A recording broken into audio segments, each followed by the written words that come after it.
ये जो सरकार है, ये नॉन सेंसिटिव सरकार है। अब इनकी तो मंशा ऐसी है कि सारे बैंकों को प्राइवेट कर दो। प्राइवेट कर देंगे तो कह देंगे प्राइवेट खरीदने वाले, क्योंकि एफडीआई का 74% का इन्होंने ऑलरेडी मुद्दा वो रख दिया है, अलग कर दिया है, लेकिन वो पेंडिंग है। जब वो प्राइवेट सेक्टर के बैंक बन जाएंगे सारे, क्योंकि एफडीआई 74% होगी तो गवर्नमेंट के बैंक भी बन जाएंगे। तो इसका मतलब है वो सबको कहेंगे पेंशन तो हम देंगे नहीं।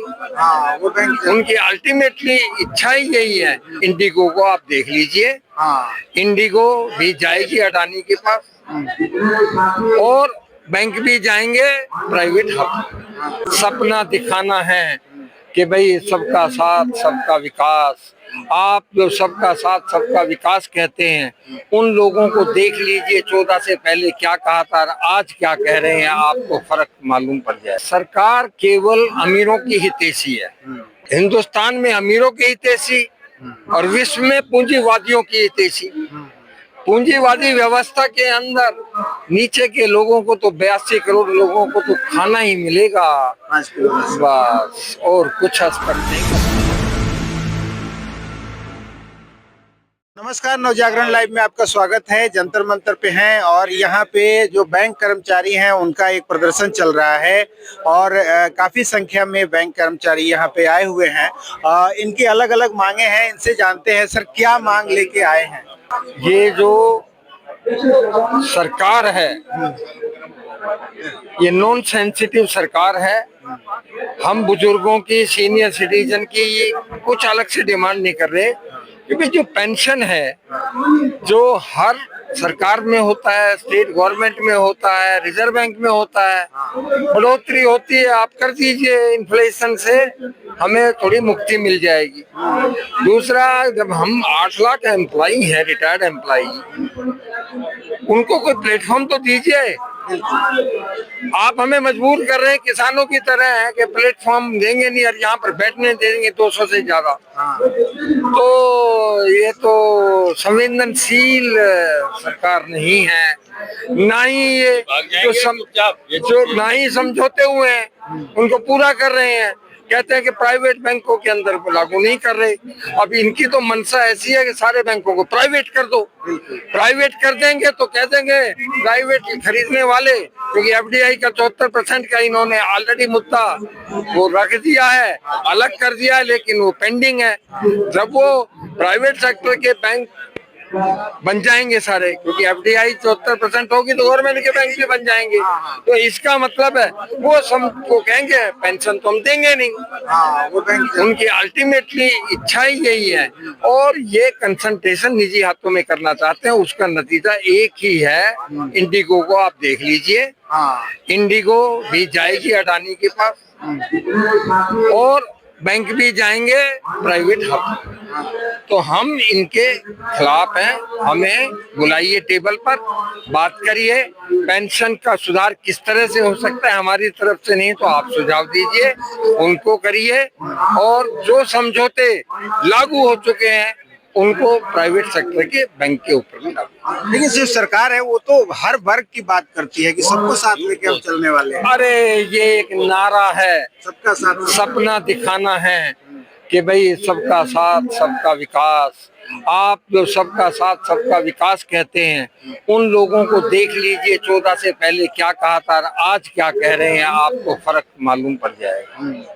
क्या लगता है आप लोगों के साथ ऐसा क्यों हो रहा है? एक तो निजीकरण का मामला है, दूसरा क्या लगता है कि सरकार क्यों ऐसा कर रही है?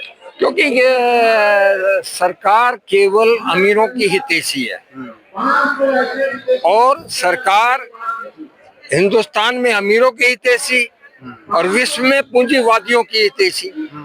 पूंजीवादी व्यवस्था के अंदर नीचे के लोगों को तो 82 करोड़ लोगों को तो खाना ही मिलेगा बस, और कुछ एक्सपेक्ट नहीं कर सकते।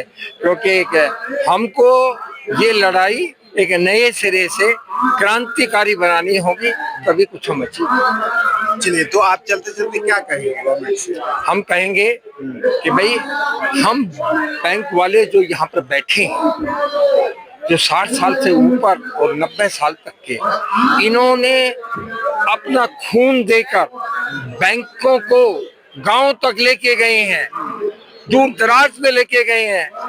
हमने सफेद क्रांति की है, हमने सहयोग किया है हरित क्रांति के अंदर, हमने सहयोग किया है डायरेक्ट बेनिफिट ट्रांसफर के अंदर। बिना हमारे वो नहीं हो सकता था। हमारा भी कुछ ख्याल रखिए, यही है। चलिए अपना परिचय दे दीजिए। मैं डीडी रुस्तगी हूँ। मैं farmer joint secretary all India bank employees association रहा हूँ और कैनरा बैंक एम्प्लॉइज यूनियन का राष्ट्रीय महासचिव भी रहा हूँ और Delhi state bank employees federation का अध्यक्ष भी रहा हूँ। बहुत बहुत हमें दे दे, हमारा कोई मतलब नहीं। पेंशन जो हमें चाहिए चाहिए। पेंशन अपडेट अपडेट नहीं हुई अभी। तो ये बताया इन्होंने 30 साल से लड़ रहे हैं। हर गवर्नमेंट डिपार्टमेंट में आफ्टर 80 दे इंक्रीज 20%। यहाँ कुछ भी नहीं देते हमें। अच्छा, कुछ भी नहीं है। हाँ, इंश्योरेंस को लेके भी आप इंश्योरेंस में ये था कि जीएसटी इनकी मर्जी है, बढ़ा देते हैं कभी कितना।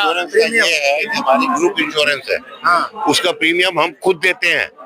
ग्रुप इंश्योरेंस का जो रिटायरीज का वो बैंक के थ्रू होती है, उसके ऊपर जीएसटी चार्ज कर रहे हैं ये लोग।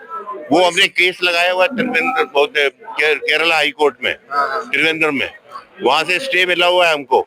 अब इन्होंने हमारी इंश्योरेंस का प्रीमियम अभी अक्टूबर में लिया है, उसकी पेमेंट कर दिया है विदाउट जीएसटी स्टे की वजह से। अब वहां से जो फैसला होगा उसके बाद पता लगेगा। गवर्नमेंट ने जो सिंगल जिन्होंने करवाई हुई है इंश्योरेंस, उनको जीएसटी माफ किया है, ग्रुप इंश्योरेंस वालों को माफ नहीं किया है, जबकि मैक्सिमम जो है वो ग्रुप इंश्योरेंस के अंडर आते हैं।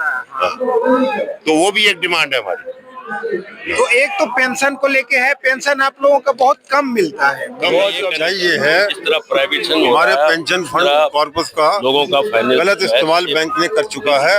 इस वजह से फाइनेंशियल कॉन्स्टेंट दिखा के जब तुम्हें 5 लाख से पेंशन ज्यादा नहीं अपडेशन देना है, तुम्हारा 1 करोड़ है, अगर यूएफबीयू जो को दे दिया वर्किंग एम्प्लॉइज और की वहाँ से राइट ऑफ हो गया यूनियन है, तो आपको 5 वो लाख और उनका और आईपीएफ का बिल्कुल मिलेगा, ज्यादा गठजोड़ है, जिसकी वजह से ये पेंशन नहीं है। वो तो गवर्नमेंट को ढूंढना है ना। जब आंदोलन हुआ था क्यों उनका शेयर हो इनका, तो वहाँ पे भी उन्होंने इस तरीके से कहा कि सरकार के पास फंड नहीं है और वो नहीं इतने सक्षम है कि वो पेंशन दे सके। इस तरीके से बैंक कर्मचारी को मतलब फिर कौन सा विभाग बचा दिया के लुटाया जाए, ऐसा ही है। देना नहीं चाह रही है कि उनकी कोई मजबूरी है। वो इस मुद्दे को किसी न किसी बहाने से उसको घुमा करके टाल देते हैं। हमारे लोग, हमारे रिटायरीज ने हर लेवल पर कोशिश की है, उसको जो है पार्लियामेंट में लिए गए, अलग अलग इंडिविजुअली एमपी से मिले और बल्कि अलग अलग डिपार्टमेंट में वही बात, लेकिन उसको किसी न किसी बहाने से टाला जाता है। पहले कहा गया कि हमारे पास कोई फंड नहीं है।